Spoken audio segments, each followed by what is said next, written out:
حضرت امام زرقانی نے یہاں ایک بڑا خوبصورت واقعہ لکھا ہے کہ ایک دن حضور سیر کرتے کرتے مدنی زندگی میں باہر تشریف لے گئے. وہاں ایک قافلے نے پڑاؤ کیا ہوا تھا اور ان کے اونٹ چل رہے تھے. ایک سرخ رنگ کا اونٹ حضور کو پسند آ گیا. قافلے والوں سے پوچھا اس اونٹ کو بیچتے ہو؟ انہوں نے بیچنا تھا یا نہیں بیچنا تھا. حضور نے پوچھا تو کہا ہاں بیچتے ہیں. میرے شیخ کہتے ہیں میں دل ویچا میں جگر ویچا جے پیارا محمد آ جاوے نہیں میں اپنا سارا کر ویچا جے پیارا محمد آ جاوے. انہوں نے بیچنا تھا یا نہیں؟ کہا جی ہم بیچتے ہیں. اچھا کتنے کا بیچتے ہو؟ کہا جی اتنے کا. سودا طے ہو گیا. حضور نے فرمایا کہ میں کوئی تاجرانہ غرض سے تو آیا نہیں تھا کہ میں قیمت ساتھ لے کے آتا. میں تو سیر کرتا ادھر آ نکلا اور تمہارا اونٹ مجھے پسند آ گیا اور میں نے اس کا سودا کر لیا. ایسا کرو کہ اونٹ مجھے دے دو اور میں شہر جا کر کے اپنی اس کی اونٹ کی قیمت تمہیں بیچ دیتا ہوں. انہوں نے کہا میں منظور ہے. حضور نے اونٹ پکڑا اور چل دیے. اور جب حضور جا رہے تھے تو وہ حضور کو دیکھتے رہے اور جب آقا کریم نظروں سے اوجھل ہو گئے تو وہ دلوں پہ ہاتھ رکھ کے کھڑے ہو گئے. تھوڑی دیر کے بعد سکتے سے جب باہر آئے تو ایک دوسرے سے پوچھنے لگے یار یہ شخص جو اونٹ ادھار لے گیا اس کا پتہ پوچھا تھا کسی نے؟ جب کسی کو نقد سودا دیا جائے تو اس کا عطا پتہ پوچھنے کی ضرورت نہیں ہوتی. اور جب کسی کو ادھار دیں تو یا آپ اسے جانتے ہو یا درمیان میں کوئی ضامن ہو یا کوئی چیز گروی رکھی جائے. اور کہا ایک شخص آیا تم نے اس کو اونٹ دے دیا اس کا پتہ بھی نہیں پوچھا. اس نے کوئی درمیان میں ضامن میں نہیں دیا. تم نے کوئی شے بھی گروی نہیں رکھی اس کی. تو یار تم سب کی عقل پہ پردہ آ گیا. اس کا پتہ تو پوچھ لیتے. قیمتی اونٹ لے گیا. ایک بولا یار جب وہ باتیں کرتا تھا منہ سے پھول جھڑتے تھے. اذا تکلم رؤیا کالنور یخرج من بین ثنایاہ. کہا میں تو اس منظر کو دیکھتا رہ گیا. دوسرا کہنے لگا یار جب وہ جو ہے وہ مسکراتا تھا سامنے والے پہاڑوں پہ عکس پڑتا تھا. اذا ضحک یتلالع فی الجدر. تیسرا بولا یار میں تو اس کی آنکھیں ہی دیکھتا رہ گیا. کیا خوب سجن دیاں اکھیاں نے, کیا خوب سجن دیاں اکھیاں نے جویں پل کے سرائیاں رکھیاں نے. تو اجے میرا یار نے ڈٹھا جنوں ویکھ کے چند شرماوے. ادھی راتی دن چڑھ جاوے جیو رخ تو نقاب اٹھاوے. تے جیو نکلے سیر کرن نو سارا گلشن سیس نواوے. اتے دھرتی لف لف جاوے جے ہاتھ پھلاں وچ رکھدا ہاتھ پھلاں تو ود جاوے. نین نشیلے مست رسیلے وچ سونا کجل سہاوے. اکھ اگڑے تے انج پیا جاپے جویں میں خانہ کھل جاوے. توبہ توبہ حسن سجن دا چال نہ چلی جاوے. بجلی ڈردی لشک نہ مارے متا بے ادبی ہو جاوے. تے جے او کھولے پیچ زلف دے اتے راہی راہ پل جاوے. توبہ توبہ حسن سجن دا چال نہ چلی جاوے. علم خدا نے اینا دتا عقلاں وچ نہ آوے. عقل خدا نے اینی دتی علماں وچ نہ آوے. کی اعجاز نظر وچ او دی جو آوے وک جاوے. خلق او دے نے مول ہی دنیا کوئی ورلا ہی جان بچاوے. آزم ایڈا سونا ماہی سانو کدھرے نظر نہ آوے.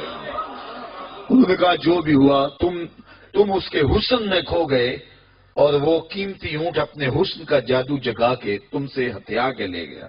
امام زرقانی لکھتے ہیں جب انہوں نے یہ کہا نا کہ قیمتی اونٹ ہتھیا کے لے گیا تو اب تک خاموش بیٹھی خیمے کے پردے کی اوٹ میں بیٹھی قافلے کے سردار کی بیوی نے خیمے کا پردہ سرکایا اور ان سے مخاطب ہو کے بولی انا ضامنۃ لسامان جمالکم لا یغدر بکم. خبردار اس کے خلاف کوئی بات کی تو اگر وہ قیمت نہ دینے آیا تو مجھ سے لے لینا, میں اس کی ضامنہ ہوں. انہوں نے کہا اچھا اچھا تو اسے جانتی ہے؟ کہا واللہ میں بھی نہیں جانتی. تو کہا پھر ضمانت کیسے دے رہی ہے؟ کہا جب تم سودا کر رہے تھے خیمے کی اوٹ سے میں نے اس کا چہرہ دیکھا تھا اور جس کا چہرہ اتنا سونا ہو وہ جھوٹ بول ہی نہیں سکتا ہے. تھوڑی دیر گزری تو حضور کے غلام آ گئے کہ کون ہیں لوگ جن سے ہمارے آقا نے اونٹ خریدا تھا. انہوں نے کہا یہ ہم لوگ ہیں. کہا یہ حضور نے کھجوریں تمہاری ضیافت کے لیے بھیجی ہیں اور یہ تمہاری قیمت ہے. انہوں نے کہا قیمت بعد میں دینا ہم تو خود بک گئے ہیں, ہمیں پہلے بتاؤ وہ پیارا رہتا کہاں ہے. تو کہا یہ نخلستان مدینہ جو سامنے دکھائی دیتا ہے یہی ڈیرے ہیں اس محبوب کے. تو امام زرقانی لکھتے ہیں سارا قبیلہ اس قبیلے کا نام تھا وفد طارق. وہ سارے کا سارا وفد طارق اٹھا اور مدینہ المنورہ پہنچا اور حضور کے قدموں میں جا کے بیٹھ گیا. تیری تک کے ادامہ میں مرید ہو گئے. تو چہرہ اتنا خوبصورت تھا، اللہ اکبر، دیکھنے والے کہا کرتے ہیں اللہ اللہ، یاد آتا ہے خدا دیکھ کے صورت تیری۔ تو کسی سے اگر پیار اس لیے کیا جاتا ہے کہ وہ سونا بڑا ہے، تو پھر آؤ نا اس سے پیار کیجئے جو اتنا سونا ہے کہ پیر مہر علی بول کے کہنے لگے، مکھ چند بدر شاہ شانی ہے، متھ چمک دی لاٹ نورانی، کالی زلف تے اکھ مستانی ہے، مخمور رکھی مد بھریاں۔ اعلیٰ حضرت بریلی سے بول رہے ہیں، ذرا لہجہ دیکھیے کتنا خوبصورت ہے۔ بل بل نے گل ان کو کہا، بلبل کی منتہائی پرواز تو یہ کسی کو پھول کہہ دے، وہ پھول سے آگے تو سوچ نہیں سکتی، لیکن اس نے بھی پھول کہہ دیا۔ بلبل نے گل ان کو کہا، کمری نے سروے جاں فضا، حیرت نے جھنجھلا کے کہا یہ بھی نہیں وہ بھی نہیں، خورشید تھا کس زور پر کیا بھڑ کے چمکا تھا کمر، بے پردہ جب وہ رخ ہوا یہ بھی نہیں وہ بھی نہیں۔ وہ حسن دیا اللہ نے اپنے محبوب کو۔ تو کسی سے اگر اس لیے پیار کیا جائے کہ وہ سونا بڑا ہے، تو مجھے بتاؤ کہ حضور جیسا سونا زمانے میں کوئی ہو سکتا ہے؟ اللہ اکبر، سارے حسن حضور کے قدموں سے پھوٹتے ہیں۔ اور مجھے اتنا اچھا لگتا ہے یہ شعر اعظم چشتی مرحوم کا کہ اس نے پتہ نہیں کہاں بیٹھ کے یہ شعر لکھ دیا کہ سمجھا نہیں ہنوز میرا عشق بے ثبات، سمجھا نہیں ہنوز میرا عشق بے ثبات، تو کائنات حسن ہے یا حسن کائنات، تو کائنات حسن ہے یا حسن کائنات۔ تو اگر کسی سے اس لیے پیار کیا جاتا ہے کہ وہ خوبصورت بہت ہے، تو پھر بتاؤ حضور کے حسن، یاد حضور کے چہرے کا جمال اور رنگ اور شان تو پھر حضور کا چہرہ ہے نا۔ حضرت میمونہ بنت کردم رضی اللہ تعالیٰ عنہ فرماتی ہیں کہ مجھے حضور کی زیارت کا شوق ہوا تو میں اپنے والد گرامی کے ساتھ حضور کی زیارت کے لیے حجۃ الوداع کے موقع پہ میں حج کے لیے گئی، اور حضور سواری پہ بیٹھے تھے اور میں اپنے والد گرامی کے ساتھ حضور کی قربت حاصل کرنے کے لیے اور حضور کی زیارت کے لیے پہنچی۔ حضور کے چمکتے چہرے پر نظر جم نہ سکتی تھی اور میرے میں ہمت نہ ہوئی کہ میں حضور کے چہرے کو دیکھ سکوں۔ تو حضور سواری پہ بیٹھے تھے تو میں حضور کے پاؤں کو دیکھنے لگی۔ فرماتی ہیں کہ حضور کے انگوٹھے کے ساتھ والی جو انگلی تھی اس کا قد باقی انگلیوں کی مناسبت سے لمبا تھا۔ فرماتی ہیں ما نسیت و فی ما نسیت و طول اصبعہ، کہتی ہیں کہ آج تک اتنا عرصہ گزر گیا ہے، حضور کی مبارک انگوٹھے کے ساتھ والی انگلی کا حسن ہی میری نگاہوں سے ظاہر نہیں ہوتا۔ یار جس کی انگلی اور جس کے پاؤں کا حسن اتنا ہے، اس کے چہرے کی جمال کی کیفیت کیا ہوگی؟ وہ کسی شاعر نے کہا تھا نا کہ قدموں پہ جبیں کو رہنے دو، چہرے کا تصور مشکل ہے۔ قدموں پہ جبیں کو رہنے دو، چہرے کا تصور مشکل ہے، جب چاند سے روشن ایڑی ہے رخسار کا عالم کیا ہوگا؟ جب چاند سے روشن ایڑی ہے رخسار کا عالم کیا ہوگا؟ تو حضور علیہ الصلوۃ والسلام کے حسن اور حضور کے جمال کی وجہ سے اگر پیار کیا جائے تو پھر مجھے بتاؤ کہ حضور علیہ الصلوۃ والسلام سے بڑھ کر کائنات میں حسین کون ہو سکتا ہے، خوبصورت کون ہو سکتا ہے؟ تو اس لیے ہماری محبتیں اور ہماری عقیدتیں حضور کی بارگاہ میں دست بستہ حاضر ہوں۔ اب کسی سے اگر پیار کر لیا جائے تو اس پیار کے تقاضے کیا ہیں؟ بندہ جس سے پیار کرتا ہے اس کا کثرت سے ذکر کرتا ہے، اور یہ محفل میلاد اس عقیدت کا روپ ہے، محبت کے اس تقاضے کی تکمیل ہے۔ بندہ جس سے پیار کرتا ہے اس کا کثرت کے ساتھ ذکر کرتا ہے، اس کا جی چاہتا ہے کہ اس کا تذکرہ چھڑا رہے، اس کی باتیں ہوتی رہیں۔ رومی علیہ رحمہ جنہیں اقبال نے اپنا مرشد مانا ہے، ان کا کمال یہ ہے کہ وہ تمثیل سے بات سمجھانے کی عادت رکھتے ہیں۔ وہ اس نقطے کو بڑی خوبصورتی سے سمجھاتے ہیں کہ کسی نے مجنو کو دیکھا کہ ریت کے اوپر لیلا لیلا لکھ رہا ہے، تو اس نے رک کے پوچھا یہ کیا کر رہے ہو؟ تو گفت مشق نام لیلا می کنم خاطری خود را تسلی می دہم، اس نے کہا اپنے محبوب کا نام لکھ لکھ کے دکھی دل کو قرار دے رہا ہوں۔ تو رومی کہتے ہیں کہ اگر مجنو کو لیلا کا نام تسکین دیتا ہے تو امتی کو حضور کا نام تسکین نہیں دیتا۔ اور میں تو کہا کرتا ہوں میں خانہ سہارا دیتا ہے نہ جام سہارا دیتا ہے، ہم کو تو مدینے والے کا ایک نام سہارا دیتا ہے۔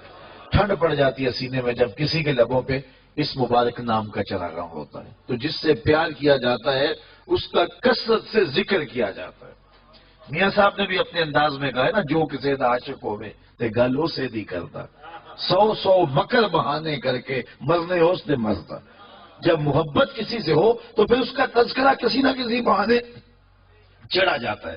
یہ نہیں ہو سکتا کہ طبیعت اچاٹ ہو جائے کہ یہ بات چھوڑو بھی نا۔ میں مختلف جگہوں پہ جاتا ہوں تو بعض لوگ پرچیاں دیتے ہیں جناب میلاد النبی کے ثبوت کے حوالے سے بھی کوئی بات کیجیے، تو میں کہتا ہوں کہ دلائل کی زبان میں ہمارے علماء بات کرتے ہیں اور کمال کر دیتے ہیں، لیکن میں کہا کرتا ہوں اپنے سادے لہجے میں، کیا حضور کے ذکر کے لیے بھی دلیل کی ضرورت ہے؟ کبھی ایسا ہوا ہے کہ پھولوں کا تذکرہ چڑھا ہو اور بلبل کہے کہاں لکھا ہے؟ بات شمع کی ہو رہی ہے اور پروانہ دلیلیں ڈھونڈ رہا ہو، اور یہ بھی ممکن نہیں ہے کہ بات سرکار مدینہ کی ہو رہی ہو اور امتی کو کسی دلیل کی ضرورت ہو۔ محب کے لیے اس سے بڑا سرمایہ کوئی نہیں کہ کوئی اس کے محبوب کا ذکر چھیڑ دے۔ تو محبت کا تقاضا ہے بندہ جس سے پیار کرے اس کا کثرت سے ذکر کرے۔ دوسرا تقاضا یہ ہے بندہ جس سے محبت کرتا ہے اس کا نہ عیب سن سکتا ہے نہ اس کا عیب دیکھ سکتا ہے۔ حبو کا شیع یومی و یسم، بندہ جس سے محبت کرتا ہے اس کی محبت میں بہرا بھی ہوتا ہے، اندھا بھی ہوتا ہے۔ اس کی محبت میں جو ہے وہ نہ اس کا عیب بیان کر سکتا ہے، نہ اس کا عیب سن سکتا ہے، نہ اس کا عیب دکھائی دیتا ہے۔ جہاں محبت پیدا ہو وہاں عیب نظر نہیں آتے، وہاں کمال نظر آتے، عیب ہوں بھی تو نظر نہیں آتے۔ رومی علیہ رحمہ فرماتے ہیں، وہ اس کو بھی ایک تمثیل سے سمجھایا کہ بادشاہ وقت نے لیلا کو دربار میں بلا لیا اور کہا کہ تیرے حسن کا بڑا شعلہ ہے، تو نے ایک شہزادے کو حواس باختہ کر کے رکھ دیا، اور حتیٰ کہ اس کا تشخص اور نام بھی بھول گیا۔ نام تو اس کا کیس تھا نا، لیکن دنیا مجنون کے نام سے جانتی ہے۔ وہ کسی نے کہا تھا تیری محفل میں آ کے بدنام ہوئے، نگاہ زمانہ میں بے نام ہوئے، تو نے وعدہ کیا تھا بچھڑیں گے نہ ہم، تیرے ہی ہاتھوں سے نیلام ہوئے۔ تشخص تک مٹ گیا، نام تک مٹ گیا۔ کہا تیری آنکھوں میں کون سا جادو ہے کہ تو نے ایک شہزادے کو حواس باختہ کر دیا؟ مجھے تو تیرے میں کوئی کمال نظر نہیں آیا، تیرے سے زیادہ میری لوڈیاں خوبصورت ہے۔ گفت لیلا را خلیفہ کاں توئی، کس تو مجنو شد پریشان و غوی، از دیگر خوباں تو افزون نیستی، گفت خامش چوں تو مجنو نیستی۔ بادشاہ نے بلا کر کے لیلا کو کہا کہ کون سا جادو ہے تیری آنکھوں میں؟ تیرے سے تو زیادہ میری لونڈیاں حسین ہے، مجھے تو کوئی کمال نظر نہیں آ رہا۔ تو لیلا نے 2 لفظی جواب دیا، گفت خامش، کہا بادشاہ چپ کر جا، چوں تو مجنو نیستی، تو کوئی مجنو تو نہیں نا۔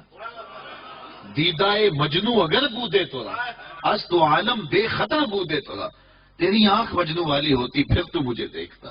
تو ہوشدارو لیک مجنو بے خودست، در طریقے عشق بیداری بدست، تو ہوش والا ہے اور مجنو ہوش کو چھٹی دے کے آیا ہے، اور اس کوچے میں ہوش کی پونجی چلتی نہیں ہے۔